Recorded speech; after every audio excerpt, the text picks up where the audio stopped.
in your dreams. Well, I'd be lying if I said I didn't have mixed feelings of both dread and hope for this review. Hope because this is one of the videos I've been looking forward to the most, because my ultimate Doctor Who hot take for the longest time has been that I think The Doctor Falls is one of the worst New Who finales, and I've yet to find anyone in this entire fandom who hates it nearly as much as I do. And dread because, well, I fucking hate this episode so goddamn much! The fact that people don't talk about this episode's glaring character assassinating flaws, along with its general shit writing to defend its fucking themes, is genuinely one of the most annoying things I have ever dealt with in this fandom. But before we delve into this absolute abortion of an episode, let's do a quick recap of what most people consider to be the best Capaldi series, and see what's been leading us into what most people consider to be the best Capaldi finale. When it's in fact one of the most overrated pieces of fiction I've ever witnessed in my entire life. There's some good stuff here, I guess. Finally. Some good fucking food. Even more good fucking food. Come on, bro, get a move on. Oh, well, we're still aren't there, okay. It better be good when we get there. Mixed but mostly bad, mostly left up to this. And the this of this scenario is The Doctor Falls. And before my English fully breaks, let's finish this. Right here, right now, this over a year-long journey of reviewing the Capaldi era ends today! Sort of. With my review of the character assassination of the best master to ever see. Fuck! So let's give a quick recap of what happened at the end of World Enough and Time. The Doctor and Nardole have been completely cornered by two masters and a Cyberman. The tension is already the highest it's been for the series, because not only is this Cyberman Bill, Bill got converted into a Cyberman, which was completely the Doctor's fault, by the way, but it was the Master who manipulated her for 10 years into becoming this, keeping her down there, making her trust him, reside in him, believe in him, only for him to betray her just at the last minute. And the Doctor and Nardole are confronted with all of this, with Murray Gold blaring his amazing music, making the moment even more impactful than it already was. So after all of that amazing tension and build-up, where does the Doctor Falls start? Some random countryside. Oh. Such a disappointment, this one. How utterly mundane and ill-fitting. Seriously, how do we go from this? Hello, Missy. I'm the Master. I'm very worried about my future. I am Bill Potts. I waited for you. To this, directly after. This little subversion of what we expected to happen doesn't work at all, considering it's completely incongruous to everything the previous scene set up. And this doesn't work like the subversion at the beginning of The End of Time Part 1, where the last we seen of the Doctor, he just committed one of the worst acts that this character had ever done, and then off-screen had clearly been avoided being confronted by it. Only for the next time we see him act as if nothing has happened, as if it's nothing serious, and he's just about to go on any other fun adventure. A very clear coping mechanism that gets brought down and shattered within minutes. Prepare for a lot of comparisons to The End of Time, by the way, because that story gets the Master so perfectly right in so many ways, where this story fucking fails with him in so many ways. Along with general excellent storytelling in The End of Time that this story just lacks severely. As stupid and logically stretched as the resurrection in Part 1 was, the character writing for Simm in that scene is better than practically everything he does in The Doctor Falls.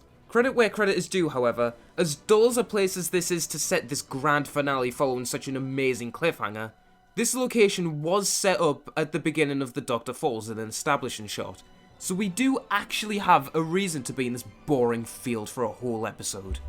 Another thing I have to give this episode right off the bat, similarly to Death in Heaven and that one, is that this episode is absolutely gorgeous. Rachel Talalay's fantastic direction more than lends itself to help this become one of the nicest looking episodes to date. Same goes with the color grading for the most part, which more than helps this opening scene look distinct and beautiful, despite its basic nature. Like, these are literally just shots of a countryside, but look how nice they look. Along with Murray Gould more than giving 110% of passion once more.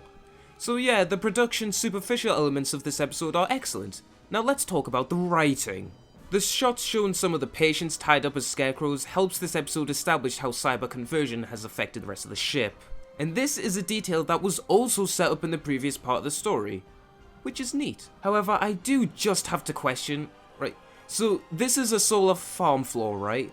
Why the fuck are there so many kids here? The meta reason for this obviously is because Moffat insists on forcing child characters into the story to show how altruistic the Doctor is in an overly pretentious way. Something that made the Smith era so insufferable at times.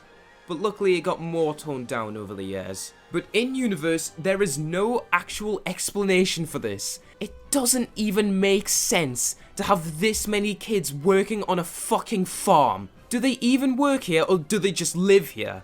If they don't work here, then why bring them on the fucking ship? There's more kids in this episode than adults, for fuck's sake! So we get a scene of apparently new quote-unquote scarecrows, but even this doesn't make sense. So, as was established in a character-ruining way by the Doctor in the previous part of the story, time moves faster at the bottom of the ship than the top, and we saw how extreme this was throughout World Enough and Time. And given that the night after this attack we see characters slam through the ground, how the fuck are these not actual Mondasian Cybermen yet? Considering when the Doctor got down there, they were already developed after him being knocked out. He saw hordes of them. Yet apparently, the new ones sent up from the bottom were still just the barely developed ones without even the proper eyes yet? This already makes zero sense. Also, the guns they shoot the patients with are apparently super long-range shotguns. I mean, they're clearly just meant to be alien guns, but considering they made them look like regular Earth guns, with slight modifications, also known as the stuck some LEDs on them, I don't see why they didn't just give them assault rifles or snipers for that matter. That's a complete nitpick for now, I just thought it was funny to point out. The more damaging criticisms of these guns come in later.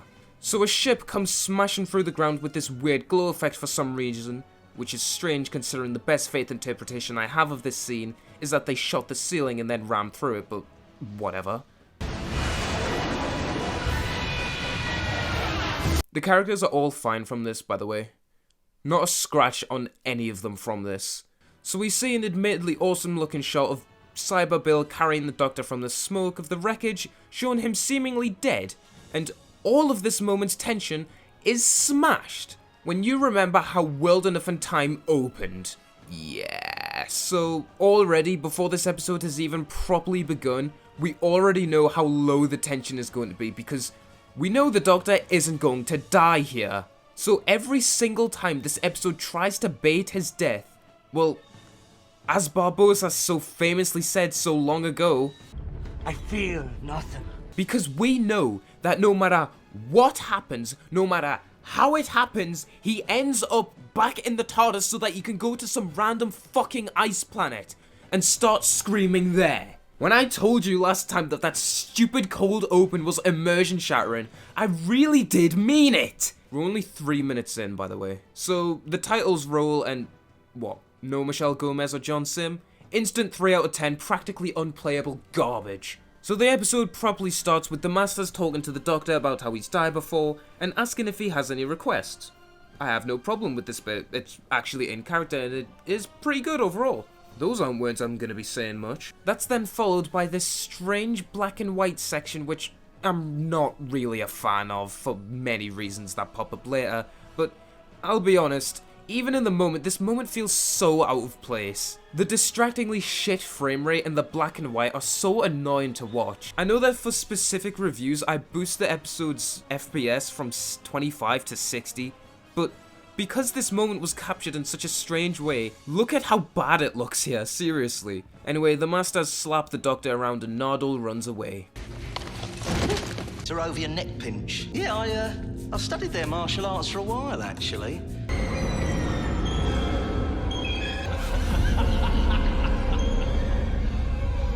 Thanks for the help, you fucking cabbage. So after God knows how long, the Doctor wakes up again and we see the Master dancing and talking about regenerations.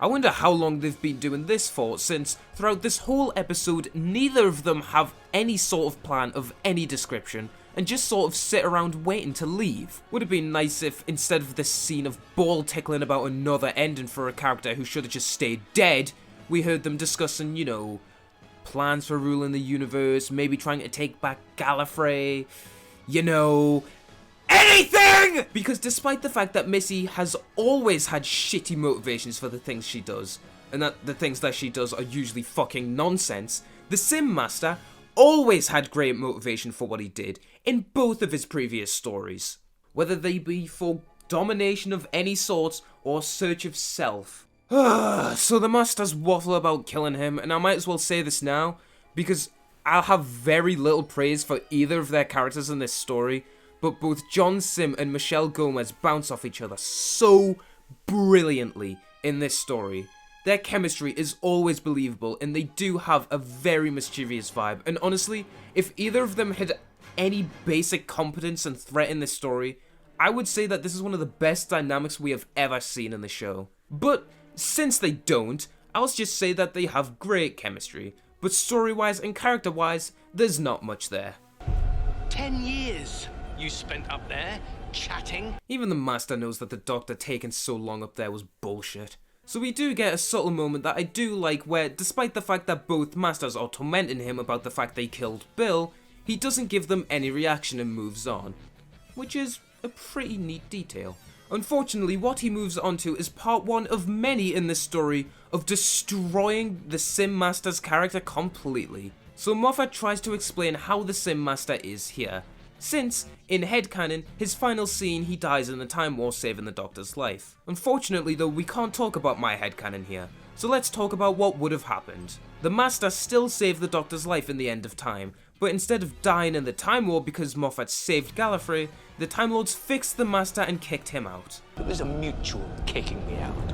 I have no idea why they would fix him, or why they would kick him out, and the Master wouldn't rebel against them or try to fuck with them in any way whatsoever. If only we had some sort of scene showing the aftermath of his arrival there.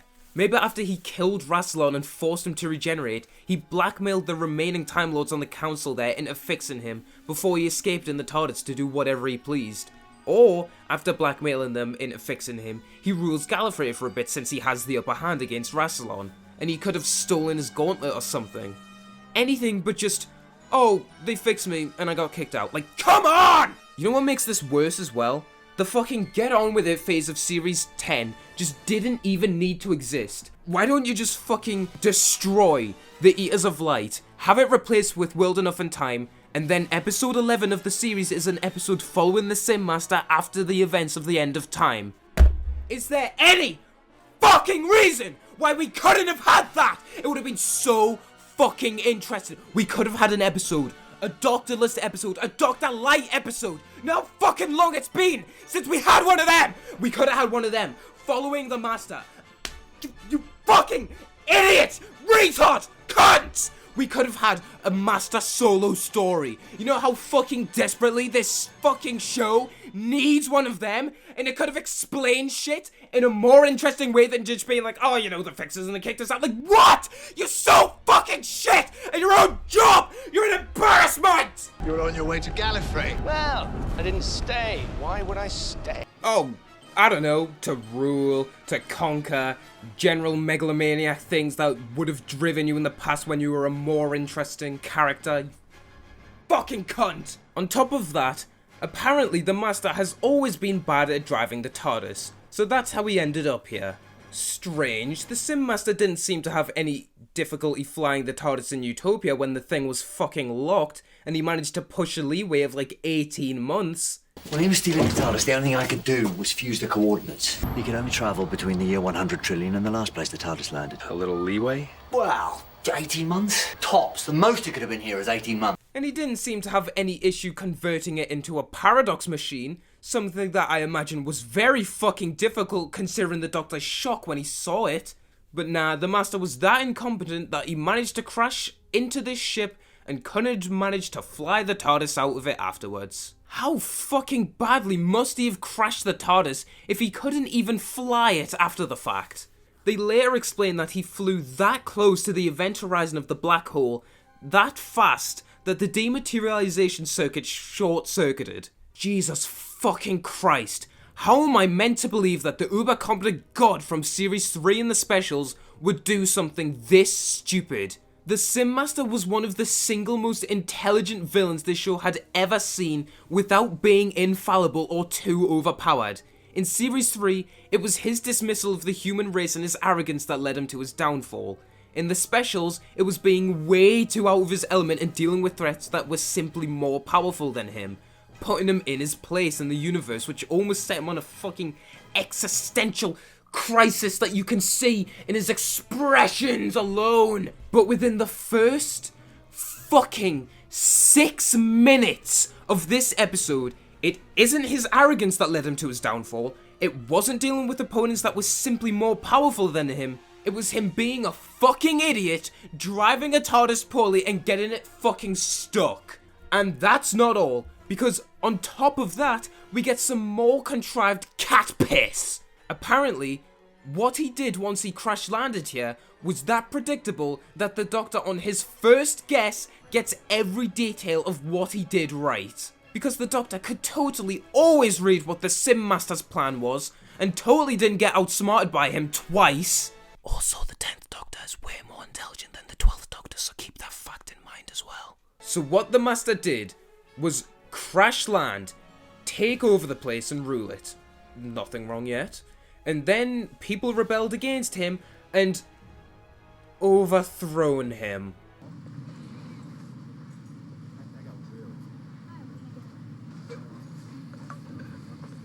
I don't believe this. I don't believe you. So that's why he's been hiding out in disguise. Oh, so I was right in my last review. The Master actually had no involvement in the beginning of the Cybermen plan, and just sort of watched it happen and had no real input. Because you'd think that the fat bitch and the Eldritch Mr. Burns, you know, the ones who were actually doing all of the cyber conversion stuff, would have actually been working alongside the Master, since he claims the Cybermen starting was all him. You want to see my city, Doctor? You want to see what happens when you're too late? But if he wasn't even ruling anymore, how the fuck did this happen? Especially since in the last episode, he was in disguise and clearly wasn't respected by his superiors. Also, neither of these crucial characters appear in this episode or even get a mention, by the way. And you know what would have made this better? If he actually never was in disguise and did still act as an ally to Bill, but still orchestrated the whole Cybermen conversion thing behind her back. Because, as is, he ruled for a bit, somehow got overthrown, and then, just by chance I guess, the whole Cyberman conversion thing just started. Since it's never actually explained anywhere how it all started, or who started it all, the Master just says it was him. Even though, as we've just fucking discussed, that doesn't make any sense. This could have easily been fixed if you just had Eldritch Burns or the fat bitch saying that this was an act at the request of the old king. Or something along those lines. It's not hard! So already, none of this shit makes any sense, and the Simm Master has been fucking character assassinated to be an incompetent idiot who just so happens to fall into, I guess, someone else's plan of starting up the Cybermen, and he just sat on the sidelines and pretended it was him. Absolutely fucking pathetic! Because we know if it actually was him, he would brag about how it was him, and how he never got overthrown, but here, he brags about his work but never says anything about how he was overthrown. A character as vain as this, whose very first downfall was because he thought he was so good at it, would laugh at the mere notion of anyone being able to be better than him and overthrow him. Yet here, nope, nothing. I guess he was just lucky. I long for death just like the death of one of my favourite fictional characters. So after some lines about the Cybermen always getting started, Like sewage. And Donald Trump, some things are just inevitable. the Doctor just did an Orange Man bad, unironically, to people who probably don't even know who Donald Trump is. Thanks for that, Moffat, you fucking hack! We then get even more contrivance on top of the boatloads we already have. People get the Cybermen wrong. Ironic. So apparently when the Masters were fighting the Doctor, within 5 seconds at the very most, Beth-faced interpretation I can give, managed to rewrite the Cybermen's algorithm defining human life so that they home in on Time Lords instead. I'm sorry, but that is fucking bullshit. It's more than bullshit. It's fucking ludicrous! I can give a lot of leeway to the solution of an episode being the Doctor is smart, if they have a clever way of writing around that. But this ain't it. Ain't no fucking way, in 5 seconds flat, he managed to do that from a random computer that he just so happened to hit in a room. That is already so fucking contrived. But how much more contrived is it than the fact that this update took the perfect amount of time for the Masters to just finish gloating and get all of the necessary character destroying exposition out of the way just before the Cybermen started attacking. Great. Just fucking great. How fucking convenient! Took him a while to update the net, but here we go. Imagine if this update happened 5 minutes earlier and both Masters escaped up a lift and left you stuck on the roof. You'd be pretty fucked then, wouldn't you, you absolute massive? So the Masters start panicking like children and start fighting them off. It's also just occurred to me that Missy has a fucking sonic umbrella. And that is genuinely one of the dumbest things ever. Surprised we haven't seen this shit before, since apparently Missy has a fucking Kingsman weapon. I wonder if I can think of any times in Missy's previous stories where that could have been useful. I'm glad that the Master has retained his godly laser screwdriver, yet they never explain how he got another one. And also for some reason in this shot, it's not actually shooting lasers. What? How fucking incompetently made is this episode? Did they literally forget to add the effect? They fucking show the laser effect later as well when they all shoot the Cybermen, for fuck's sake! So the Doctor says he's the best and the Master tells him to stop them. And then we get this fucking line. If already, that's a new record. I'm not begging you. I'd rather die than beg you. Huh. Yeah. Mm-hmm. Okay. Yeah. Sure. Fuck off! This is not the same character as this, and no one can fucking convince me otherwise. As far as the relationship went between Ten and the Simm Master, there was always some level of respect between the two, no matter how far the other one went. Take, for example, the Simm Master picking up the old man Doctor and not fully letting the Doctor fall in the end of time. Both moments pretty much without word, yet they say so much about both characters. The fact that this episode is so poorly written that like a 10-second shot of the Master not letting the Doctor fall to the ground is better than this entire story is unironically some of the most embarrassing shit to ever fucking disgrace this show. We then get another scene showing excuse me. The Master's incompetence as Missy knocks him out with an umbrella. Right. And this happens because the Doctor said knock yourself out. Just so we can get another ball-tickling scene baiting whether Missy is good or bad. If you've been keeping up with my Series 10 reviews, you know how much I absolutely fucking despise this will she, won't she, flip-flop bullshit. And it doesn't get any better in this episode. Because Missy doesn't come off as a conflicted character at all. She comes off more as fucking bipolar. Because throughout this series, it's been a pretty clear-cut, yes, I will become good. Until this episode where it's like, actually, I'm bad. Actually, I'm good. Actually, I'm bad again. 22 minutes later, I consider being good. 7 minutes later, I commit to being good. And now I'm dead. And it is consistently presented in a way which lacks so much variety and substance that following this character's journey throughout this series has been fucking insufferable. Especially considering her switch from bad to good in World Enough and Time was fucking off-screen. We don't get shown a conversation between these two. which convinces her to go bad again, or, you know, anything substantive. Because we've got to have the cool cliffhanger over the deep character exploration. Why not both? So Missy then says that she was secretly on the Doctor's side the whole time, and when he asks if she's serious, she says she doesn't know, because she's in two minds at once, and this is fucking bizarre. Whenever in a multi-Doctor story has it ever been presented as if more than one Doctor being there has affected the other one's mind? The closest we've ever got to that is them thinking of a plan along the same lines at a similar time. Where did this two minds in one bullshit come from? And considering how much of this episode insists that the Simm Master is an idiot and Missy's great, you'd think that the Missy part of her mind would be stronger, but I guess not. And to make it even stranger, when the Doctor lets go of her hand, she acts as if him touching her put him in her mind? What? And then we get yet another convenient twist of fate, when, just as the Doctor has been set free, moments before the Cybermen are ready to get them all, Nardole arrives in a ship that he apparently got from the loading bay. Would have been nice if we actually got shown this happen, you know, maybe we could have seen Nardole sneak in, use some of his wit to trick the guards, maybe some more of his secret combat skills to steal a ship, a comedy scene, nope, nothing. Yes, because it's just better to have him pop up just at the right fucking moment in time. I will fucking end you all! After that contrivance, we get another contrivance where apparently none of the characters heard a Cyberman sneak up behind the Doctor, so he gets deleted by one. Doctor, what have you done?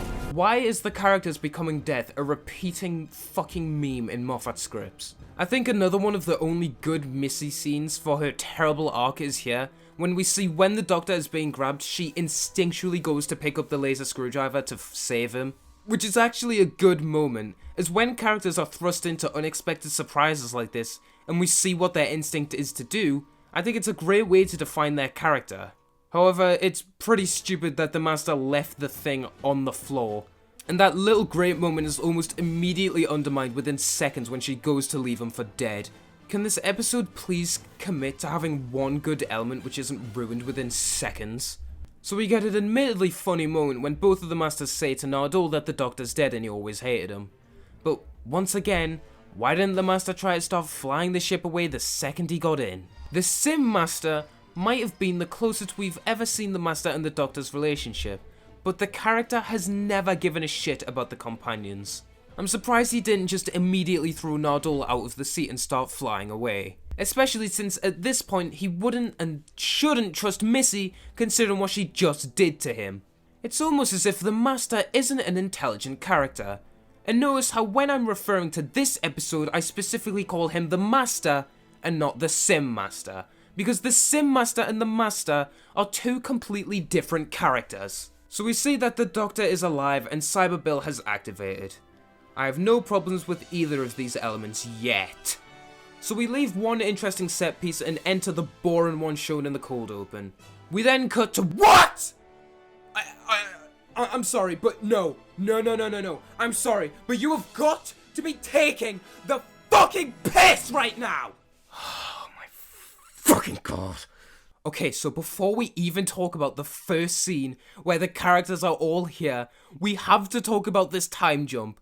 Because holy shit. Once again, this is character damaging, detrimental, and nonsensical. So you're trying to tell me that after this...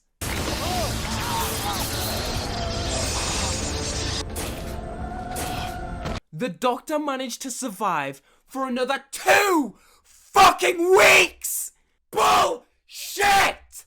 One of the most wrong criticisms with The End of Time is where people whinge about the Doctor going to see his family after he's absorbed all the radiation. However, this not only makes sense for the character to do, considering how sentimental and caring he is for everyone he's travelled with, it's also nice closure to the era in a meta sense, saying goodbye to all of these characters that we've come to know and love over the last 5 years. And this segment only takes up 20 minutes of runtime, and if we're being as generous as possible, it takes up 30 minutes in universe. I'm gonna add 10 minutes for when he meets Jeffrey Noble in the past, to be as generous as possible. Because fuck knows this episode needs it. But here, it's been 2 fucking weeks, And besides one pitiful scene of him starting to regenerate for a second, he functions perfectly fine for the rest of the episode. He even fucking runs and jumps around at the climax. And it's not even like his regeneration has properly started, since he still clearly has cuts on his head and his hand. So, right off the bat, the fact that the Doctor is even alive is utter fucking gibberish, and we haven't even talked about the Masters yet. So, despite the fact that they've been here for, once again, 2 weeks, both of the Masters have done nothing. Oh, no, they haven't done nothing. They found a lift. Yep. One singular lift. What the fuck has been either of your plans throughout this story, you fucking dipshits? I hate you both. I wanna fucking kill. I will end you all! Oh my god, And after that, they just want to leave as well. Just fuck! No. I'll save that for when we actually get there. Another double-edged element of this episode is then shown to us, because even the things that are remotely good in this episode have to be double-edged. When we see that from Bill's point of view, she's just herself, which I do actually like. First of all, because we still get to see some of Pearl Mackie's brilliant acting, and she pulls off some great stuff here, which wouldn't work nearly as effectively if she was just a Cyberman. But that's when the positives run out. Because really, I get the point of this was to show that Bill is still Bill, she's there fighting and some sort of her is still alive, but that completely defeats the purpose of the Cybermen to fucking begin with. The point of the Cybermen is to... Cybermen will remove fear. You will become identical. You will become like us. Having any semblance of Bill be left inside the Cybermen makes no sense, and it gets even worse with what the ending of this story implies how it actually happens. Imagine how much less impactful Age of Steel would have been had Jackie been able to communicate with Pete and Rose as Jackie. So despite the fact that Bill still being Bill in the story leads into some of the rare good scenes, all of those scenes are double-edged because really, we all know that it shouldn't be possible, so keep that in mind as the review goes on. So we then get quite possibly one of the funniest oversights that this episode has to offer. You're working them too hard. This isn't work, it's war. They're looking for fresh meat and you're it. Except they're actually not, are they? Because if you remember correctly, Moffat had to concoct a contrived way of getting the Doctor free from the Master's clutches. So he redefined what the Cybermen thought humans were. And as retarded as that was completely, don't get me wrong, that still hasn't been changed back. And if it was, we haven't been shown that. So really, the Cybermen shouldn't want fucking anything to do with all of the people in this farm, because they don't have 2 hearts. Unless they just so happen to have 2 hearts, just so that this story could happen. Not only is that an extreme leap in logic, it's also never established in the story. So once fucking again, Moffat has just killed any tension that this story could potentially have, because we already know the Doctor will survive, and that everyone in the village will survive, because the fucking Cybermen don't want anything to do with them, even as much as this story just fucking insists that they do. Fuck you! Can this episode's plot please stop shooting itself in the foot if it's insisting on running forward? So, an annoying child goes and visits Bill and gives her a mirror. Everyone's too scared to talk to you. But I'm not. I really... Stop the cap. Stop the cap right now! Stop the cap! No bullshit, bro. Bill's double-edged identity crisis is exemplified further when she looks into her mirror only to see a Cyberman in a really well done shot.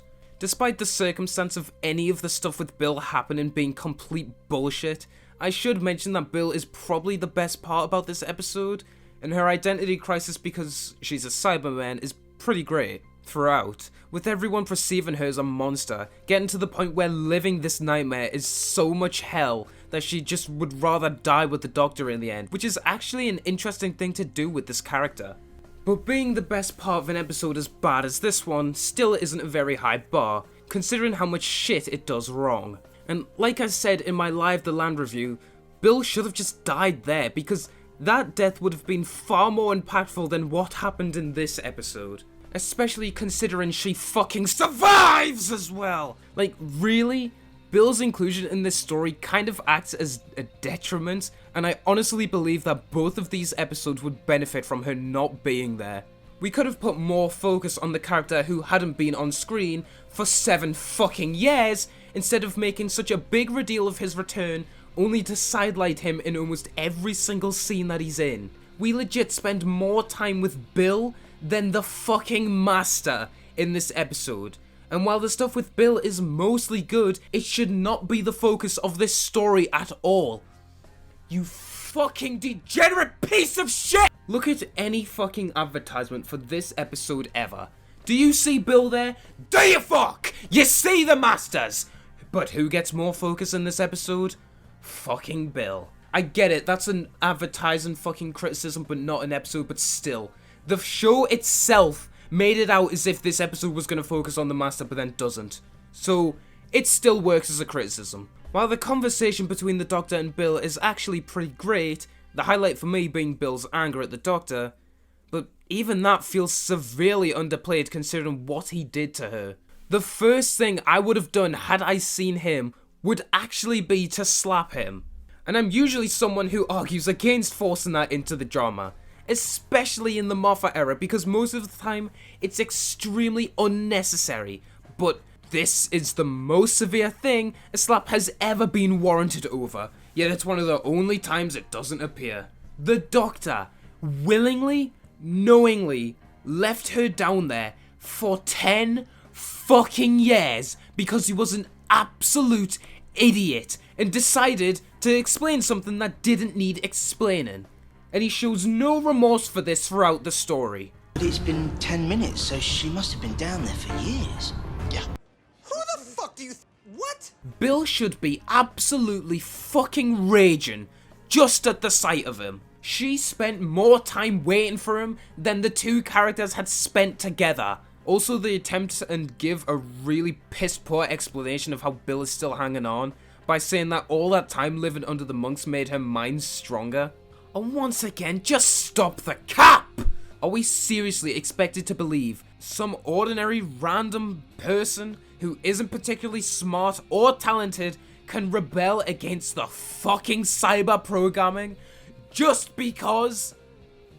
Bull fucking shit. If that's the case, then there should be loads of people capable of overpowering the Cybermen, considering Bill wasn't even the only person in Live the Land who was not embracing the monks. And there were entire labour camps set up for people who didn't believe in the monks. The monks have only been here a few months. Therefore, I sentence you to 10 years in a labour camp. I find this excuse to be awful at best and completely retarded at worst. This laser looks fucking awful, by the way, and it's not the only one. Like I said before, Bill's rager is good, but there should be so much more of it. Like, with a lot of things in this episode, and in this series, she moves on from this incredibly quickly as well. At least in the way of being angry. Like, I understand that one of the driving forces of the drama is that she can't get angry because she'll blow something up. But that should be a recurring motif throughout the story. Her anger at the Doctor should not be dropped so quickly. Same shit happened in Live the Land. I wonder by the end of this review that this episode will or won't be worse than Live the Land. Ooh, if the take gets that hot, I might actually get killed. And I will fucking survive because I am right. We then see a tear come out of Cyberbill, which is some of the most painful foreshadowing for anything ever I've ever seen in my life. And you'll understand later as to why. Where there's tears, there's hope. Oh, how to shut him up. The Simm Master then arrives to the scene. Yeah, you heard me right, that wasn't a fuck up in the script. The Simm Master arrives, and this is one of the only moments in the episode where the Simm Master is around instead of the Master. And despite the fact that it took him and Missy 2 weeks to find one lift, This scene is actually good for showing the character's evil nature. Mocking Bill by using his Mr. Razor voice and insulting her with it when he was the only person that she could connect with down there for a decade. To have all that friendship smashed down to her in a mocking way is utterly brutal. It's fantastic. And his taunting comments about becoming a woman soon rub the salt in the wound even more, considering that the Cybermen remove that individual sex from the people they convert. The line does, however, raise an element of this episode that I've always found strange, and that's this story's insistence that the Master will die soon. Though, didn't you used to be a woman? I'm going to be a woman fairly soon. Here, doing it till it kills me. You're going to die too. Why did Moffat feel the need to add in these lines when, in the end, he leaves it ambiguous whether the Master died or not? But hell, this is like one of the only times this imposter actually feels like the god he used to be, so I'll take it. The following scene once again highlights to me why Bill shouldn't have been in this story, because we have an entire scene of 3 characters walking where the only interaction that the Master actually has with the Doctor and Bill is once again him just belittling her. You know how fucking major this is for New Who? John Simm, to this date, is the only Master in New Who to have dealt with more than one Doctor. If he's in one of these specials with Jodie Whittaker, I'll fucking kill myself. If we're lucky, he'll deal with more than one Doctor again when Russell returns. Yet this story spends absolutely no time establishing what the differences in their chemistry is like, and how much it's changed since the golden days. Because the 10th Doctor and the 12th Doctor are drastically different characters. The 10th Doctor is actually well written, for example. And this story does fuck all with that inherently interesting new concept. If I asked you to define what the relationship between the 10th Doctor and the Simm Master was, you could tell me for ages about their respectful, yet sibling rivalry-esque tone, how they are complete opposites with how they treat everything, yet can have so many moments of connection. Now, if I asked you to define the relationship between the Master and the Doctor, what could you tell me? Nothing fucking interesting, that's for sure! So Bill hilariously brings up my question before from why are there so many children there? And the Doctor answers the question by saying the patients want to take the children, so the people who live here keep them all together for their own protection. But that still doesn't answer the question of why are there fucking children here in the fucking first place, you utter nostril. Less to throw away. Would have been nice if we got more of this character's condescending nature as he starts threateningly taunting Bill about how her body parts were thrown away, but nah. That might have actually been interesting, and we can't have any of that now, can we? I do actually really like this part here, when the Doctor finally admits for once to Bill that he was wrong, and that he can't get her back, but because of the fact that she has a bullshit tear, there is some hope. That, for once, actually does feel like a very in-character thing for the Doctor to say, even if the larger implications of this later lead into some bullshit. However, this fucking dreadful cunt still hasn't actually apologized to Bill for what he did, or apologized for ever getting her into this situation in the first place. Apologies cost nothing, bro. Say you're fucking sorry, you egregious lettuce ass fuck! The themes and sense of foreboding this episode has do not work nearly as effectively on repeat watches of the story, because we know that ultimately only the Doctor dies, and it's not even in this story that actually kills him off. Bill survives, Nardole escapes, Simm escapes, and Missy eventually becomes this failed abortion. Not that that one is on Moffat, to be fair. So having a scene where Bill talks about not wanting to be alive if she isn't herself doesn't hit nearly as hard, considering she survives this story and becomes a fucking god by the end of it. She just gets to live how she would have wanted to live. But more on that botched pair of testicles later. Weird how you don't remember any of this. Even stranger how you don't know how multiple versions of the same person being in the same room puts the timelines out of sync, you fucking tit! For real, why wouldn't the Master know this? Can this story please stop for 5 fucking minutes insisting that this character is such a fucking moron and that Missy is smarter than him? Name one thing that Missy has done ever that is smarter than the Master did in his previous 2 stories. I'll wait. Just kidding, no I won't. Because you fucking can't! Her? It's a Cyberman now. Do as she says. Do as she says. Is the future gonna be all girl? I can only hope. Subtlety is like this. Why do people think this episode is well written? Becoming a woman's one thing, but have you got empathy? This line isn't that awful, despite it coming off as cartoonishly evil. But why does Moffat like to forget everything that this character was? Also, I like how it took 2 masters 2 weeks to find 1 lift, and within seconds the Doctor finds 2 more. I love it when characters who are established to be intelligent, even if poorly, are completely retarded for no reason other than plot and or spectacle. Speaking of retarded, Missy decides to call a lift from the ground level, which apparently would have a Cyberman in it. It's strange how the Doctor acts as if Missy is moronic for doing this, considering that they effortlessly called a lift in the first episode, presumably from the bottom floor, that didn't have anything in it. Also, yeah, this moment is completely unnecessary nonsense spectacle, by the way. The spectacle is nonsense, not the fact that a Cyberman was called here, but the fact that all of the characters, including Missy and her fucking umbrella, and the Doctor's sonic screwdriver, decide to shoot this Cyberman. Despite the fact that either Bill on her own, or the Master on his own, could have easily stopped it. Certainly doesn't do this scene any fucking favours when the spectacle looks so shit. Seriously, the Simm Master's fucking lightning hands from 2009 looked better than this. Hell, the laser screwdriver in 2007 looked better than this.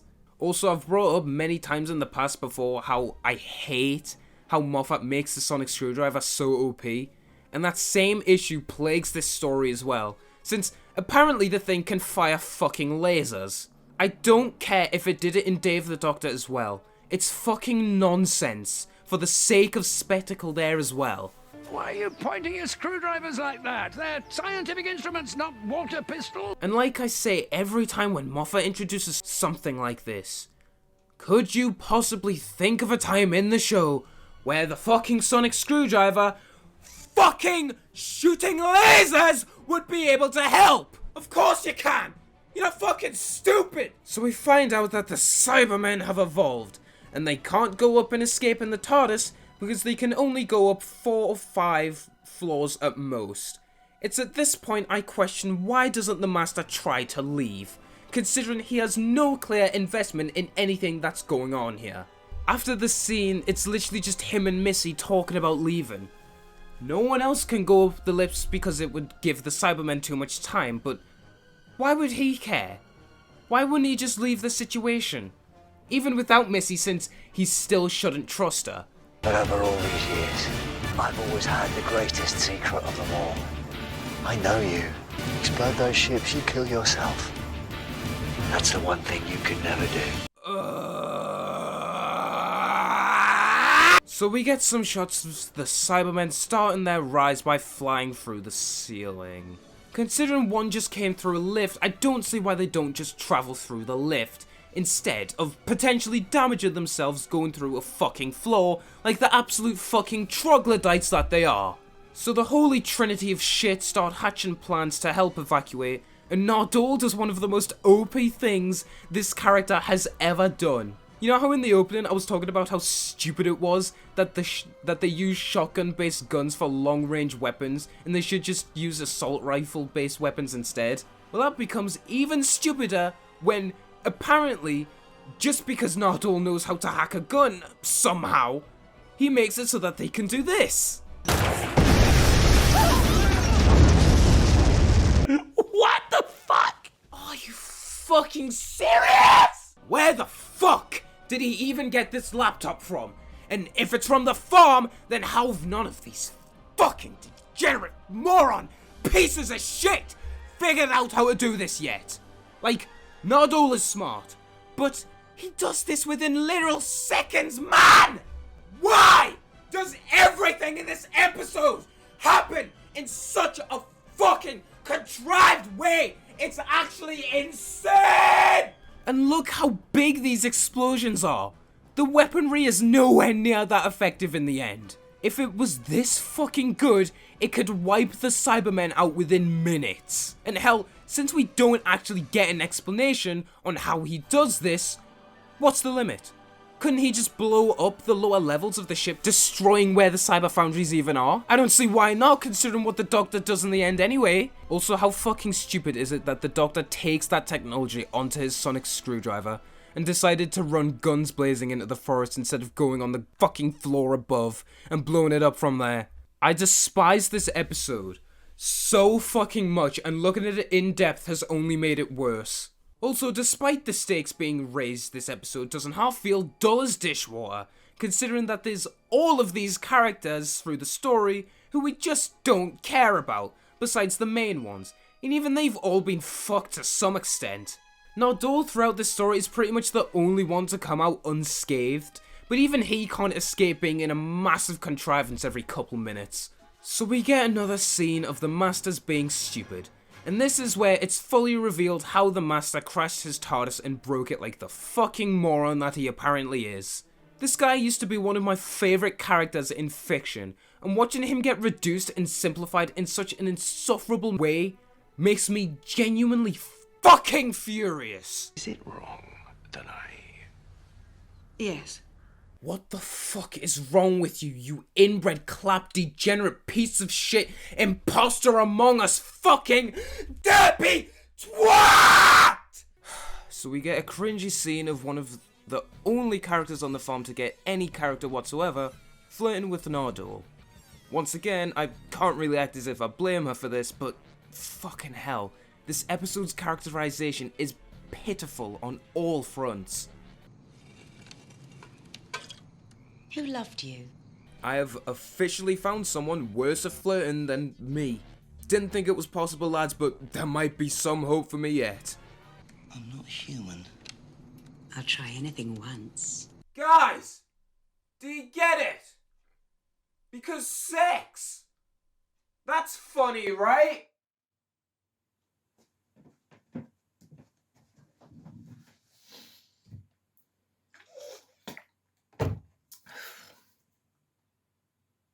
No. So she then shoots Bill when she walks in. Luckily she doesn't explode for some reason despite Nardole upgrading the weapons, but honestly at this point I'm convinced this episode was written by 14 different people who had no contact with each other, because this episode feels almost as disconnected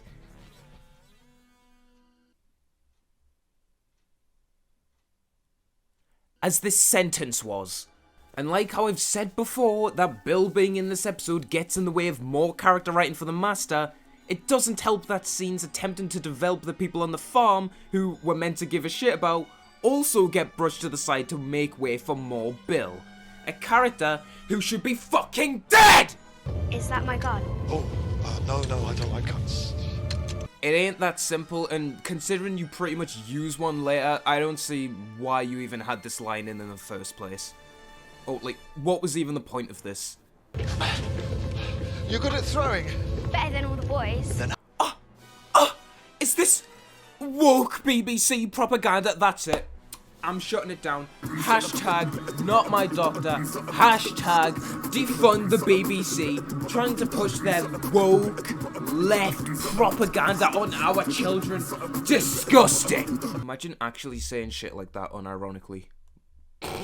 Honestly wouldn't surprise me with some of the shit that people come out with nowadays. Before she dies, though, she's able to deliver Uncle Ben's line, with great power comes great responsibility, and ooh, man, did I have a problem with this. Listen, it worked in the film, but this is a tiny smidge of the MCU. Yes, it is, because Hollywood has shown over the last couple of years, and Marvel in particular this year, that they have a big problem with male mentors.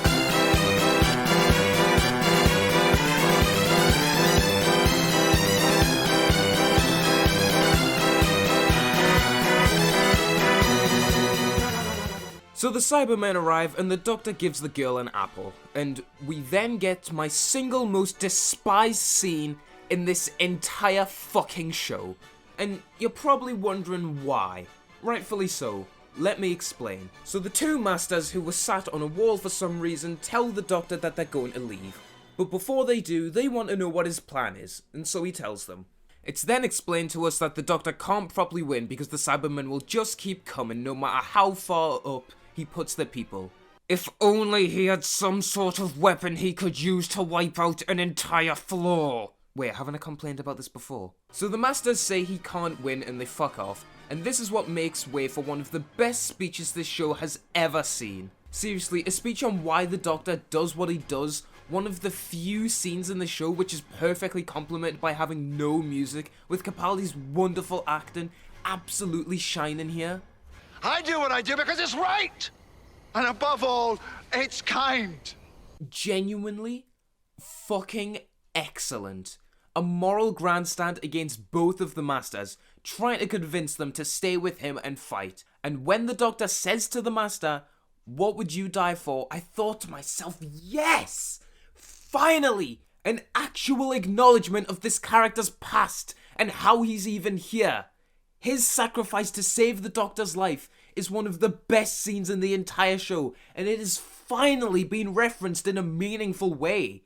And with both of the Master's facial expressions throughout this scene, and especially the Master's reaction to that line, almost leads into some incredibly interesting stuff. Keyword being almost. It's where I stand, where I stand. It's where I fall. Absolutely fucking superb. Seriously, this is some of the best speech work this show has ever seen since Heaven Sent and the Zygon Inversion. This is excellent. So you might be thinking to yourself right now, why is this my single most despised scene in the entire show? Well, are you sure you want to know how the Imposter Master reacts to that? Are you fucking sure you want to fucking know, you fucking cunt? Do you really? Do you really want to fucking know what he fucking says? Well, let's have a fucking listen then, shall we? This is the face that didn't listen to a word you just said. You can't do this! You can't do this! Not fair! Moffat, I say this with the most sincerity possible. How fucking dare you? Are you really, seriously, legitimately, unironically, actually gonna take one of the most complex, multi-layered villains this show has ever seen and reduce him to that? Fuck you! Actually, fuck you! I hope your fucking career crashes and fucking burns, you fucking fraud, hack, degenerate piece of fucking shit! I've met people without functioning fucking brain cells that have a better understanding of this character than you do! Fuck you! Go fuck yourself, you actual fucking scumbag! Leech on human society! Ah! I don't think I've ever actually been as angry at one scene than I have with this one before. And since we're relatively calmed down now, also known as my throat is really sore, let's explain why this scene is so fucking atrocious.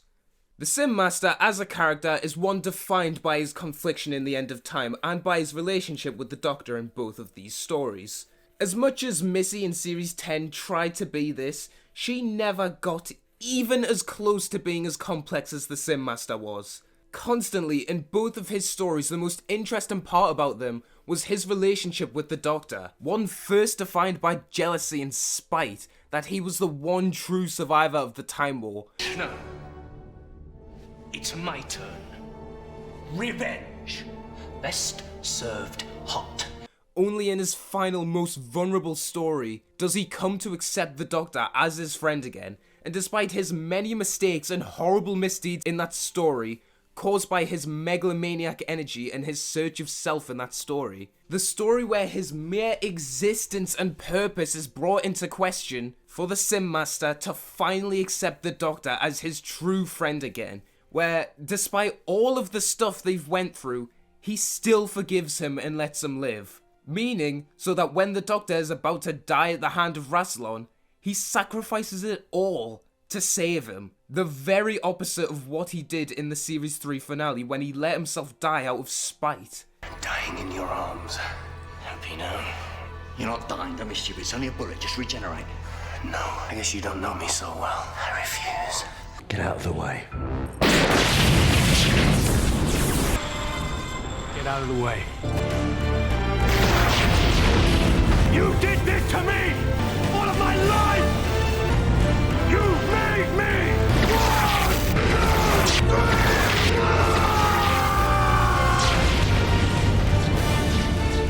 And this was one of the most impactful ways a character in the show has ever been killed off. The relationship between the 10th Doctor and the Simm Master defined all of their episodes together, and in the end of time in particular, showed off the best nature for both of these characters.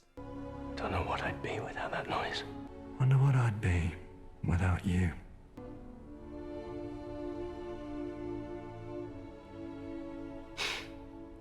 Yeah. Nothing before or after this episode even comes close to that scene. But in The Doctor Falls, that's all gone. Not only does the Master not care about the Doctor at all, which is a blatant contradiction, not only does the Master not have any semblance of a good plan throughout, which is a blatant contradiction, not only does he act like an absolute idiot several times in the story and do things that this character would never do, which is a blatant contradiction, but he just walked away and ignored the Doctor asking for his help for literally no reason other than to show how great of a character Missy is and show how far she's come. In quotation marks. I'm sorry, but genuinely, fuck you. This is some of the most blatant character assassination this show has ever done. And the fact that there's so many people in this fandom who think that this boring shell of his former self is better than he was in Series 3 in the specials is actually fucking absurd. And it's genuinely pathetic and embarrassing that this tactic of writing an old character poorly to make a new one look better works so well at tricking audiences into believing something that is simply, objectively wrong. And this shit happens all the fucking time now. Wanda had to become a piece of shit to make Monica look better. Cap and Tony had to be assassinated to make Sam and Bucky look better. Loki had to become an incompetent retard to make Sylvie look better. And the used-to-be Simm Master had to become an incompetent, uncaring idiot to make Missy look better. But this tactic, without fail, just makes me hate the new characters more, because new characters should be able to stand on their own without trampling the old ones to make them look better. Because we both know, if the actual Simm Master was in this story, Missy's redemption would look far worse, because despite the fact that she has more on-screen time than the Simm Master, more was done for him in the end of time alone than has been done for Missy over the last 3 fucking years! So the Master destroys his character well and truly, so that only leaves us with the bipolar. And because this character doesn't know what she wants to be, she walks away and says thanks for trying. If this arc had been remotely consistent or well written, then this moment could have been impactful, but as it is, Missy just looks like a dipshit. That's all I've ever wanted. Me too. Then do it. But no. Sorry, just... no. Why the fuck not? What an utterly atrocious piece of shit scene. And while subjectively, this is my most hated scene in the whole show, I think even objectively it's one of the worst. At least in New Who, because while the Doctor's speech is excellent, it ultimately boils down to nothing, since the Master remains completely unaltered out of character, and Missy was apparently already good and she chooses to ignore it only to not and then die. So like, what was even the fucking point in all of that shit? So the annoying little shit blows up the Cybermen with an apple, because this episode is dumb, and her and Nardole retreat. After a cringy joke, we get more of the Cybermen being obliterated from a safe location that the characters should probably stay in. Let's hope none of them leave and run out for no reason. So the Doctor explains that the Cybermen are retreating to regroup, and that gives the no development farm people a chance to escape, and the Doctor forces Nardole to go. I like Nardole's concern here for the Doctor since he seems to hate the Doctor's retarded plan more than I do. Of course not. I won't do that until I've left. Liar! It can't be done remotely. What? Why the fuck not? The Doctor just puts this stupid technology into his Sonic so he can use it as a weapon with varying ranges and explosion sizes. Why the fuck can he not evacuate and blow it up from the floor above? Or, like I've been fucking suggesting, blow up the floor below where the Cybermen actually are.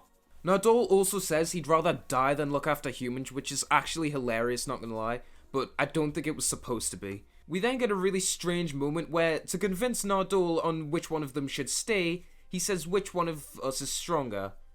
Then Nardole says damn, and he's convinced. It's been 4 years since this episode came out at the time of this being rated. It'll have been 5 years by the time this video comes out, and I genuinely do not understand this line at all. I like that Bill's willing to stay down here and sacrifice herself, but also, when we actually get to the battle scene, we don't actually see her do anything. Also, I guess she was just in this explosion, but also miraculously survived for another couple of minutes. Okay. So Nardole leaves in a somewhat effective way, literally the only remotely consistent companion Moffat ever had, and the only one to have a good ending, and he was the fucking funny bald man comic relief. Hilarious. Moffat's tenure on this show was fucking pathetic, and the fact that there's people who think it's better than Russell's is hilarious. The fact I used to defend this era so much is actually embarrassing. So then we get 2 scenes intercut with each other, and I'm just going to talk about the more annoying one first, and you already know which 2 clowns it involves. So the Master, uncaring about anything that just happened, gets ready to go down a lift. Missy then makes him go over to her, and almost as if he knew what was going to happen, he goes over to her? Seriously? Are we really going to do this? And once again, this makes the Master look incredibly incompetent, because why would he fall for this? Once again, he shouldn't trust Missy considering what she did at the start. He knows that she's susceptible to having good elements, yet he still went over there and pretty much let himself get stabbed and die? Why? Also, I just don't think that a stab in the back would kill him, to be honest. Considering Time Lord bodies are stronger than humans, surely if he patched that up he could survive. And Missy literally didn't even need to kill him. She could have just let him go into the lift and then use her sonic umbrella to send him down. And since he has no clear investment in anything, apparently, he could have just fucking left. What the fuck were him and Missy even gonna do once they left, since they never discuss plans or the future in this story at all? You could have cut fucking Bill out of the story to add more onto that, but I guess not. I long for death. So she helps him to the lift and he rightfully asks, Seriously? Why? She then says it's time to stand with the Doctor, so the Master shoots her in the back enough to fully kill her. Allegedly. And this moment would have worked effectively had this character been used for anything in this story other than a shell of bad, to show, quote unquote, how far Missy has come. I know I've used this example before, but imagine how much more interesting and effective this story would have been had the Master been going on a denial arc because of his actions in the end of time. The whole time he's in denial of becoming a good person because it's so against what he wants to be in the universe, despite clearly being capable of it. In seeing his fears fully realized in Missy, he actively tries to be as evil as possible the whole story. That's why he walks away from the Doctor. But after that, instead of just not showing him until later, follow him on the shot of him walking away, and we see his smile fade away, and we see him starting to consider being good, almost in tears because of the Doctor's beautiful speech, but trying to hide it when Missy eventually catches up with him. Because remember that this character actually was a vulnerable person. That's what made him so fucking interesting compared to all the other Masters, and not in a shittily presented way like Missy. And after he's shot Missy and he goes down the lift, we zoom in on him slowly stopping laughing and see his expression fade away into one of contemplation and deep thought. This one fucking idea alone could have made the Master more interesting in this story, could have made him more complex and more like the character that he's actually supposed to be. instead of just having him written as generic classic master in the same vein as Anthony Ainley's cheesy fucking shit master. The very thing the Simm Master was so diametrically opposed to in the fucking first place! Seriously, even if you for some reason still like the way that the master is written in this story, what's better? A man tormented by his past trying to fight against change to stay traditional with his character and keep his place in the universe the same, or as he wants it to be, or evil for the sake of being evil and being an idiot? The answer is pretty simple no matter which angle you look at it. This is the face that didn't listen to a word you just said. No, that wasn't funny. So their masters die from stabbing each other in the back, and this would have been a very poetically good ending had it been remotely earned. You see, Missy, this is our perfect ending. Alright, Moffat, calm down, you pretentious fuck! And that was the usage of the masters in this story. Pathetic! The scene before the Cybermen arrive doesn't fare much better either. Bill and the Doctor can't think of any good last words to say to each other, until Bill says this. You know how I'm usually all about women. Glad you knew that. I don't even know what to say at this point. Yet another scene on top of one of the ones we already have reminding us that she's a lesbian for a reason that I'm sure we'll find out the relevance of someday. All about women and kind of people my own age. Jesus Christ, will you fucking shut up? Nobody gives a shit! Am I right? I'm not wrong. Okay, so that was a scene that happened. I love that a recurring motif in this series has been just show the audience that Bill's a lesbian instead of adding more onto her character. Moffat himself managed to do both in a good scene in extremis. Oh my god. So Nardole escapes with the people and we get an admittedly awesome scene of the Doctor running around and blowing up Cybermen. While cool, this scene is still fucking stupid. Considering the range of the weaponry he has, he could just stay in the house and do this from a distance, or go to the floor above or below, since the episode hasn't actually given us a proper fucking well-developed reason as to why he can't do this. And hell, while this might look cool, he doesn't half do this in a stupid way even if he needed to come out here. Like, just fucking sneak around and pick off a few at a time. Don't put yourself in a vulnerable position on purpose just because it looks cool. Like here, he fucking stops and points it upwards, takes out a few of them, but then of course he just gets shot and drops the Sonic. Also here is when my suspension of disbelief that was already out the window fucking dive bombs even further.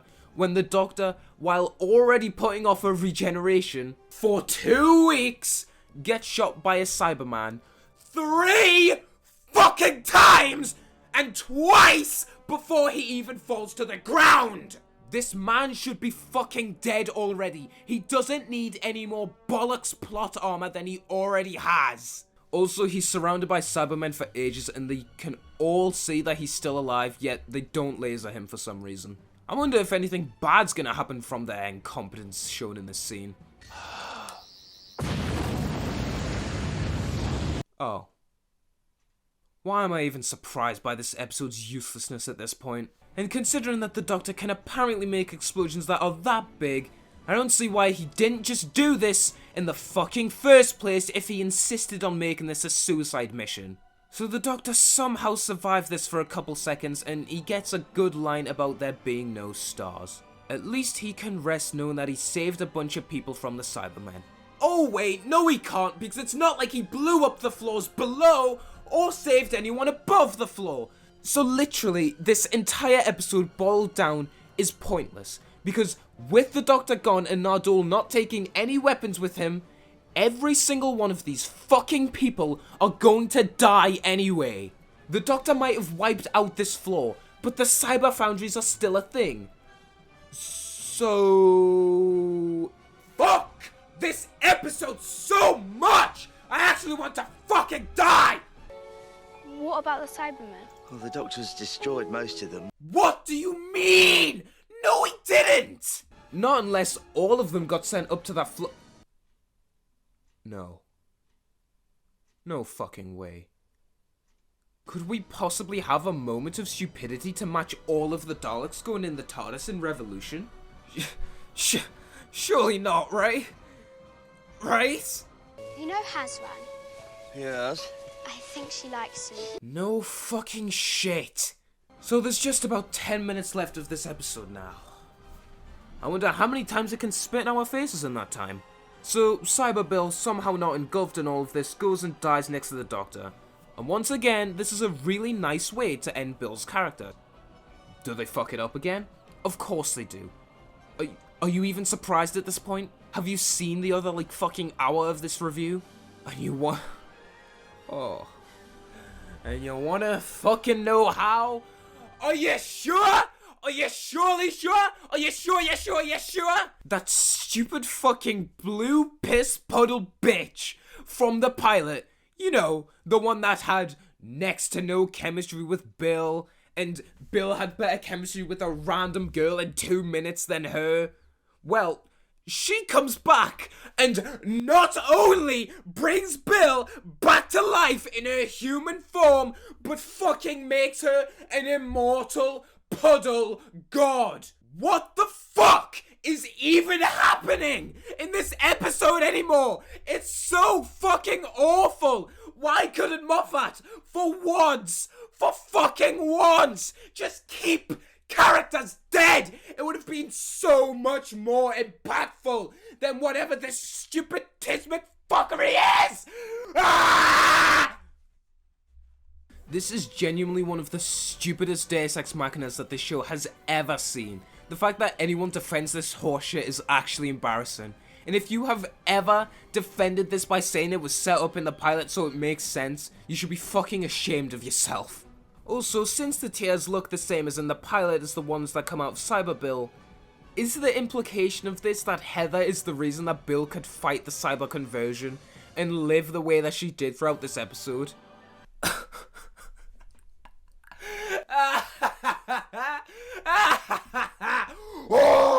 And if Heather has been inside Bill the entire time, then why didn't she save Bill's spirit or whatever before she had to live like a Cyberman for 2 weeks? You galactic cunt.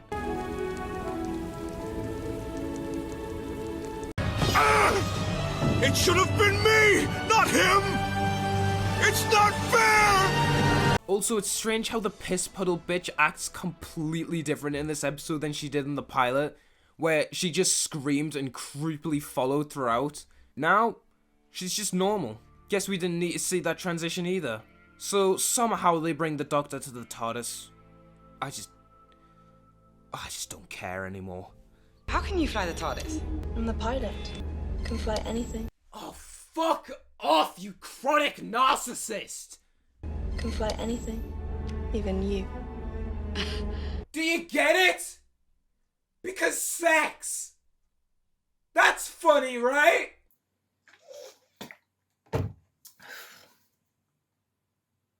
No. I can make you human again. It's all just atoms.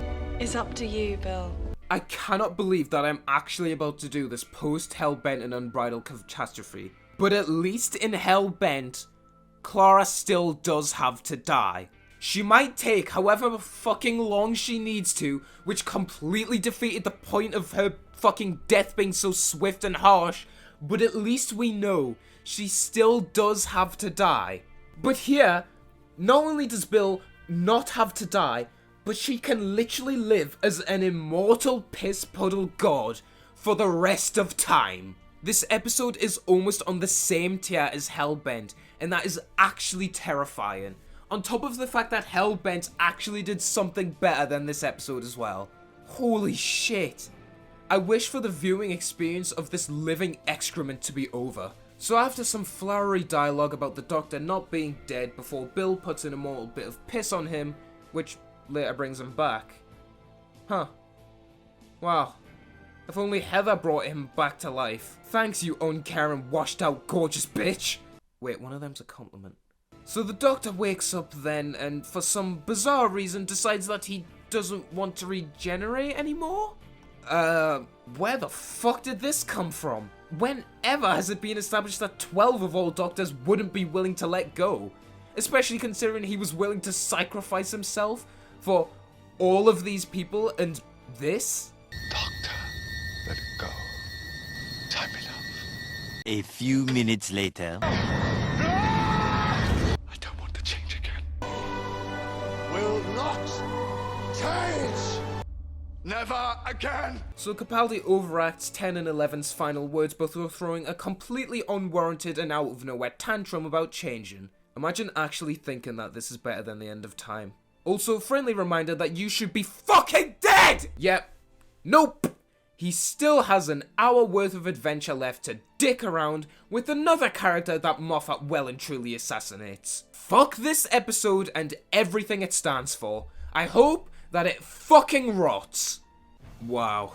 Okay, so that was the Dr. Falls, and as you can probably imagine at this point, this is my least favourite Capaldi era episode ever, and one of my least favourite and most hated pieces of fiction ever.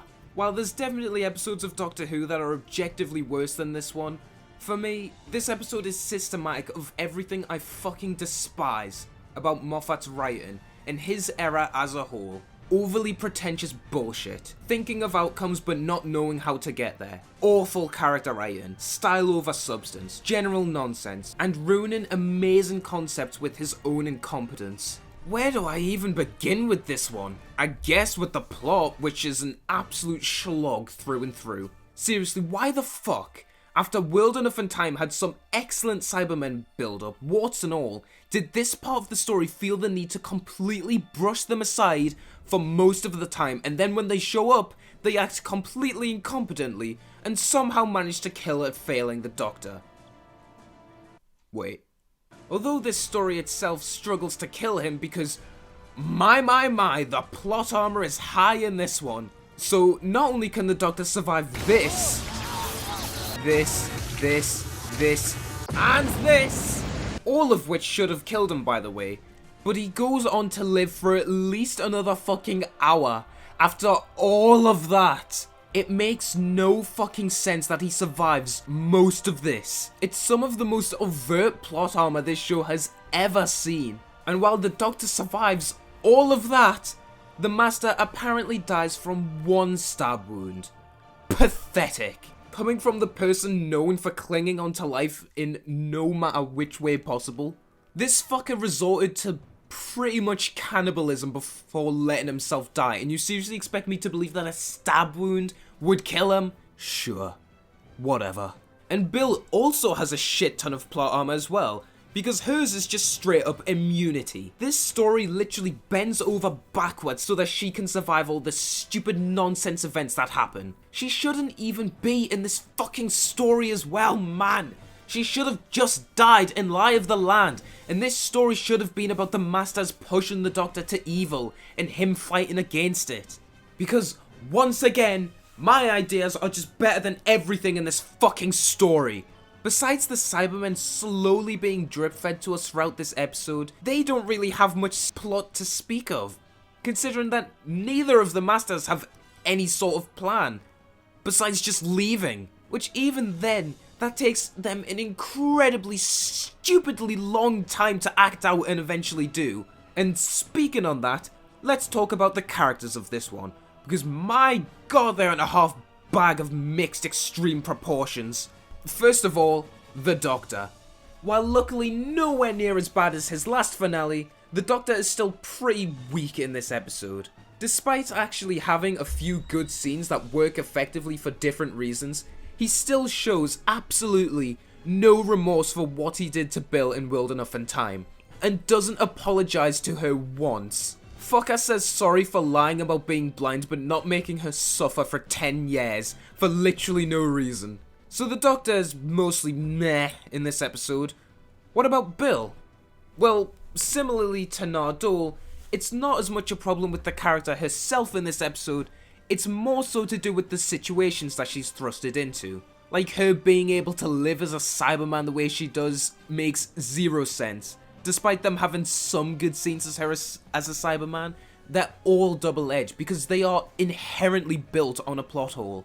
And the fact that she survives this story as an immortal, unkillable puddle lady completely negates the point of her dying in the first place, making her inclusion in both episodes feel ultimately pointless, as they could have played out exactly the same, if not better, without her in them. Nardole is pretty much the same as Bill. His writing is fine, besides a few weird moments and some very, very contrived moments as well. Like, this fucker pretty much makes long-range shotguns into RPGs, and arrives in the cyber foundries at the perfect time as well. What a coinky-dink! So that just leaves us with Missy and the Master. Let's start with Missy. My, what an utterly unsatisfying and wasteful end to this character. Seriously, what the fuck was even the point in this arc? Throughout my Series 10 reviews, I've discussed how this arc makes the Doctor look like an idiot and Missy look like a victim of fucking bipolar disorder. And this episode is no different, as she flip-flops between good and evil so much in such an unconvincing way that one episode with the Simm Master back in 2010 managed to do this so much better with so much less screen time. And speaking of the Simm Master, you know as a fact, the worst element about this story is how Moffat writes the used-to-be Simm Master, because dear God, they have utterly massacred the king. First of all, and most obvious of which, is his incompetence. In almost every scene he's in, he does something wrong or something stupid to some extent, and even the stuff off-screen makes little to no sense, and stuff that this character would never do. Crash land and burn out a TARDIS making it unflyable, rule only to be overthrown, watch the evil plan start instead of actually starting it yourself, not notice the Doctor typing on the keyboard, letting Missy knock him out, and still trusting her afterwards, taking 2 weeks to find one lift, letting Missy stab when you seemingly know what's going to happen, and most crucially of all, walking away from the Doctor's requested help with no legitimate reason other than being evil. The Simm Master was utterly, fundamentally destroyed in this story to make Missy's character and Missy's journey look better, when her journey is completely unearned, unorthodox horseshit that makes no fucking sense and is a detriment to every single character involved. While there are very, very, very few slightly good elements in the story that elevate it above being as bad as Hellbent, I can safely say, without a doubt, The Doctor Falls is objectively terrible! The story does not function on any level. Almost every possible aspect of it is broken in some way, and the few good elements in this episode are shat on within minutes, or ruined by pre-established rules and law. And with that, that's me done with Series 10 of Doctor Who, and Doctor Who reviews for a while. Holy fucking shit. I really hope you enjoyed me suffering through one of my least favourite series of this show ever. And despite the memes, despite the anger and the screaming, I've had a lot of fun making these. Even if it's already taken me 3 months longer to do this series than Series 9, and I'm not even close to done yet. I don't know when the TARDIS Team channel will come back with bi-weekly reviews, but it'll happen one day. I'm not going to make any promises. For the meantime, keep an eye out on the main channel, which this video is on.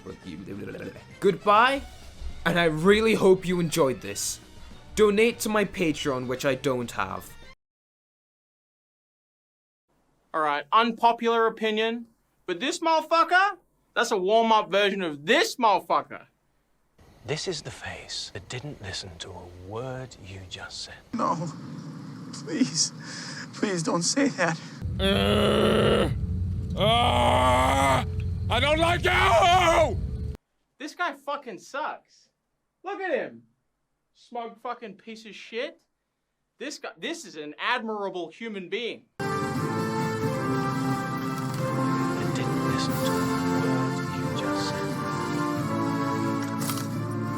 What a truly revolting sight.